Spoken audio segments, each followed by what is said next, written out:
नमस्कार। आज के इस एनालिसिस में हम बात करने वाले हैं एक बहुत ही दिलचस्प बायोलॉजिकल प्रोटोकॉल के बारे में, जो सीधे 3000 साल पुरानी यौगिक परंपराओं से आता है। अक्सर हमें लगता है ना कि जिद्दी मोटापे को कम करने का राज कहीं खो गया है, पर सच तो ये है कि ये राज हमारे शरीर के अंदर ही मौजूद है। ये कोई आम वर्कआउट रूटीन नहीं है, बल्कि आपके मेटाबॉलिज्म को जगाने का एक बहुत ही सटीक और साइंटिफिक तरीका है। चलिए शुरू करते हैं।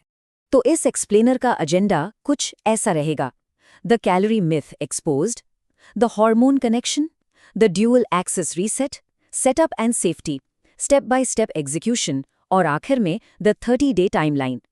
हम मोटापे के असली बायोलॉजिकल कारणों से लेकर एक बहुत ही प्रैक्टिकल मॉर्निंग प्रोटोकॉल तक सब कुछ कवर करेंगे। Section 1, the calorie myth exposed. देखिए, हम सब उस गहरी निराशा को समझते हैं जो महीनों की सख्त डाइट और पसीना बहाने के बाद भी तब होती है जब कमर का साइज 1 इंच भी कम नहीं होता। ये फ्रस्ट्रेशन बहुत आम है। क्यों? क्योंकि ज्यादातर लोग अनजाने में गलत जगह पर मेहनत कर रहे होते हैं।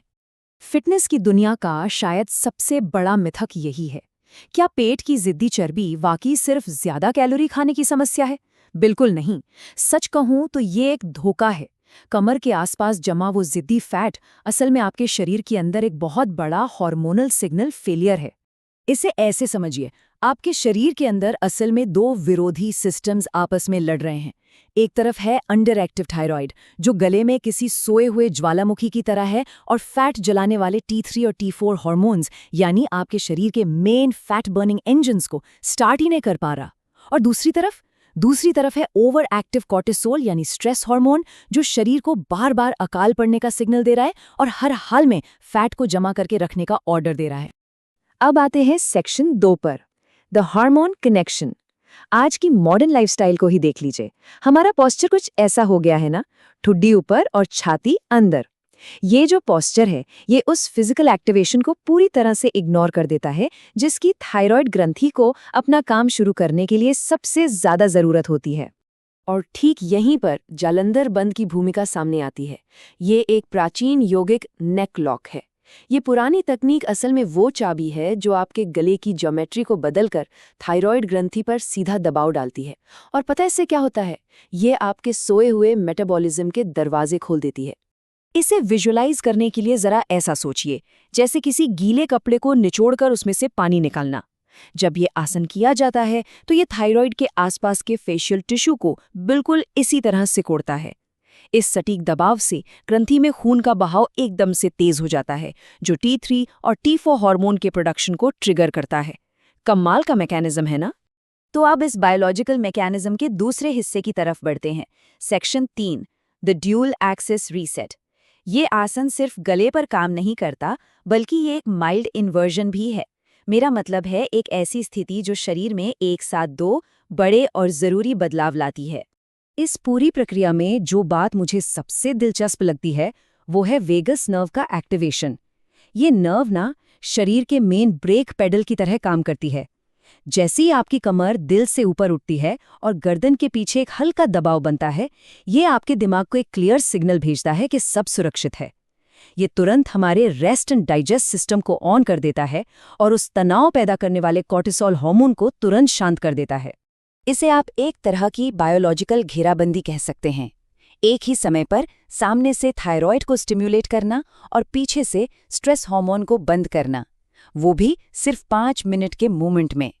यही वजह है कि इस सटीक आसन के 5 मिनट जिम में कॉर्टिसोल बढ़ाने वाले 45 मिनट के ट्रेडमिल रनिंग से कहीं ज्यादा मेटाबॉलिक असर दिखाते हैं। Section 4, setup and safety. देखिए, इस मूवमेंट को शुरू करने से पहले इसके बायोलॉजिकल नियमों और सेफ्टी को समझना बेहद जरूरी है। ये नियम बहुत सख्त हैं और सच कहूं तो इनके साथ कोई भी समझौता नहीं किया जा सकता। तो सबसे अहम बात क्या है?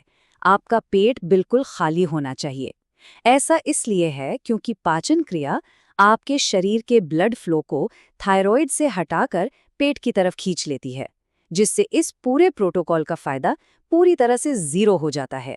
इसलिए इसे सुबह सबसे पहले करना है, एक सख्त सतह पर, और हाँ, सिर्फ नाक से सांस लेते हुए। चलिए अब हम सबसे महत्वपूर्ण हिस्से पर आते हैं, section 5, step by step execution. यहाँ हम सेतुबंधासन जिसे ब्रिज पोज भी कहते हैं, उसकी फिजिकल मैकेनिक्स को बहुत ध्यान से समझेंगे। खासकर सही सांस और गर्दन की सही स्थिति पर हमारा खास फोकस रहेगा। Step 1, the foundation and breath. शुरुआत अपनी पीठ के बल लेटकर करनी है। पैर कूल्हों की चौड़ाई जितने खुले हों और घुटने एड़ियों के ठीक ऊपर हों। हथेलियां जमीन पर हल्की सी दबी हुई हों।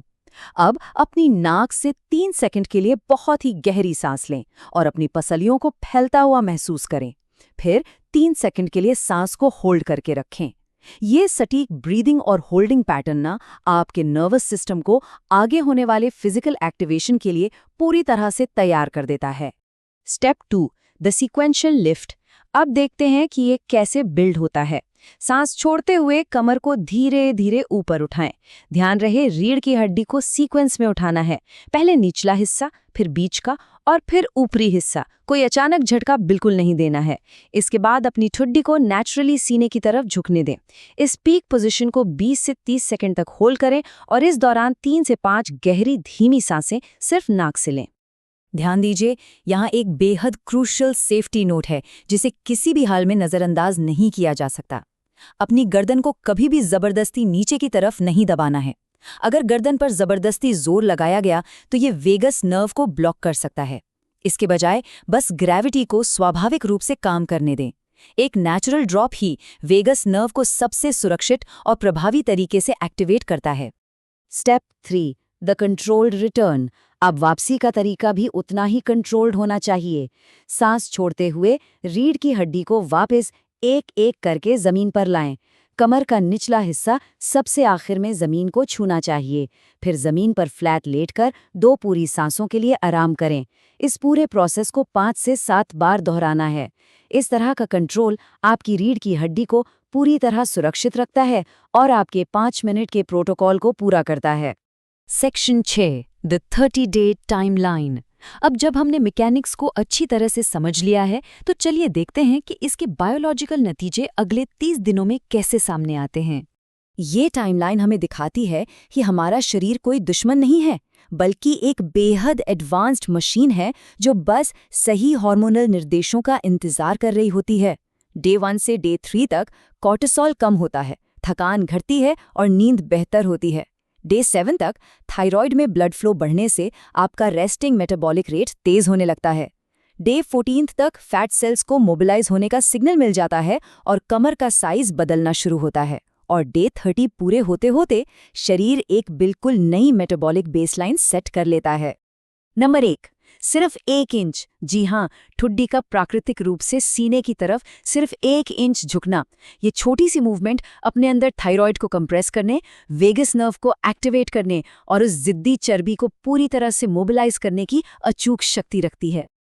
अंत में इस सवाल पर जरूर विचार कीजिएगा, अगर प्राचीन ऋषियों ने इतने गहरे बायोलॉजिकल विज्ञान को महज 5 मिनट के एक साधारण से मूवमेंट में छिपा दिया था, तो मानव शरीर के भीतर और कितनी अद्भुत क्षमताएं होंगी जो आज भी सोई हुई हैं। सच में सोचने वाली बात है ना? ये विचार हमें अपनी बायोलॉजी का सम्मान करने और इसके छिपे हुए रहस्यों को गहराई से जानने के लिए प्रेरित करता है।